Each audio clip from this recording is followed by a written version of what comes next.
आगरा के तीसरे चरण में होने वाले मतदान को लेकर सियासी पारा गरमाया हुआ है। रक्षा मंत्री राजनाथ सिंह बाहा के जराज में जनसभा संबोधित करने पहुंच गए हैं। वहीं रक्षा मंत्री जैसे ही मंच पर पहुंचे तो फतेहपुर सीकरी प्रत्याशी राजकुमार चाहर और पूर्व मंत्री अरिदमन सिंह ने बुके भेंट कर उनका स्वागत किया। जनसभा को संबोधित करते हुए राजनाथ सिंह ने कहा है कि ये धरती है अटल जी की और उनका विशेष आशीर्वाद मुझ पर रहा है। भारत ही नहीं, वे दुनिया की बहुत ही सम्मानित शख्सियत थे। आज उनके क्षेत्र में मैं यहाँ खड़े होकर बोल रहा हूँ। अपने संबोधन में राजनाथ सिंह ने ये भी कहा है कि कांग्रेस व सपा पर उन्होंने जमकर निशाना साधा। सपा को समाप्त पार्टी कहा गया है तो कांग्रेस का नामो निशान नहीं रहेगा, ये अपने संबोधन में राजनाथ सिंह ने कहा।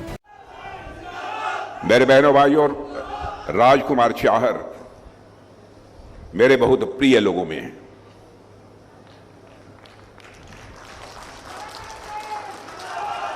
इनकी क्षमता, इनकी प्रतिभा से पार्टी प्रभावित हुई।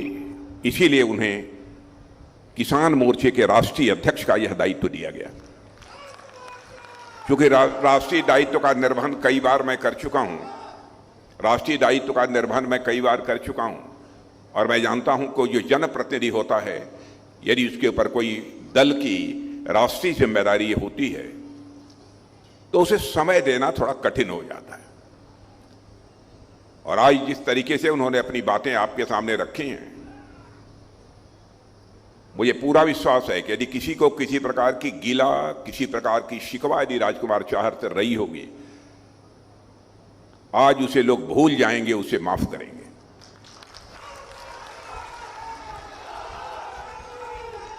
क्योंकि मैं आप लोगों को अच्छी तरह जानता हूं। आप लोग जीते हैं, मरते हैं, जो कुछ भी करते हैं, आप देश के लिए करते हैं, किसी व्यक्ति के लिए नहीं करते। इसलिए व्यक्ति का प्रश्न नहीं है। कौन सी ऐसी राजनीतिक पार्टी है जो कि देश का मस्तक सारी दुनिया में ऊंचा कर सकती है, इसके बारे में आपको विचार करना। और बहनों भाइयों, यही तहसील है जहां श्रद्धेय अटल बिहारी वाजपेयी जी भारत के प्रधानमंत्री हुए और अत्यधिक स्नेह उनका मुझे प्राप्त था। उत्तर प्रदेश के मुख्यमंत्री के रूप में भी जब मैंने जिम्मेदारी संभाली तो आदरणीय अटल बिहारी वाजपेयी जी का ही मेरे ऊपर आशीर्वाद था। आज यहां आया हूं, स्वाभाविक रूप से उनकी याद मुझे आती है। इसलिए कुछ भी कहने के पहले एक बार मैं शीश झुकाकर उनकी स्मृति को अपनी श्रद्धांजलि अर्पित करता हूं। बहनों भाइयों, भारत की ही नहीं बल्कि दुनिया की एक बहुत ही सम्मानित शख्सियत थे। इसलिए कुछ भी कहने के पहले एक बार मैं शीश झुकाकर उनकी स्मृति को अपनी श्रद्धांजलि अर्पित करता हूं। बहनों भाइयों, भारत की ही नहीं बल्कि दुनिया की एक बहुत ही सम्मानित शख्सियत थे आदरणीय अटल बिहारी वाजपेयी जी। आज उनके क्षेत्र में मैं यहां खड़े होकर बोल रहा हूं। पहले कुछ बोलता था तो भारत की बातों को जितनी गंभीरता पूर्वक लिया जाना चाहिए, लोग नहीं लेते थे। भारत कमजोर देश है, सुने न सुने कोई फर्क नहीं पड़ता है। लेकिन आज आपको जानकर खुशी होगी, सारी दुनिया में भारत का कद इतना ऊंचा हुआ है कि आज यदि अंतर्राष्ट्रीय मंचों पर भारत कुछ बोलता है तो सारी दुनिया कान खोलकर सुनती है भारत बोल क्या रहा है। यह भारत की हैसियत सारी दुनिया में बनी है। यह मैं समझता हूं किसी देश की छोटी उपलब्धि नहीं है। जो भी सच्चा राष्ट्रभक्त होगा, देशभक्त होगा, सारी चीजों को भुलाकर इस बात से गौरवान्वित होगा कि सारी दुनिया में हमारे देश का मस्तक ऊंचा हुआ है। यह कोई सामान्य बात नहीं है।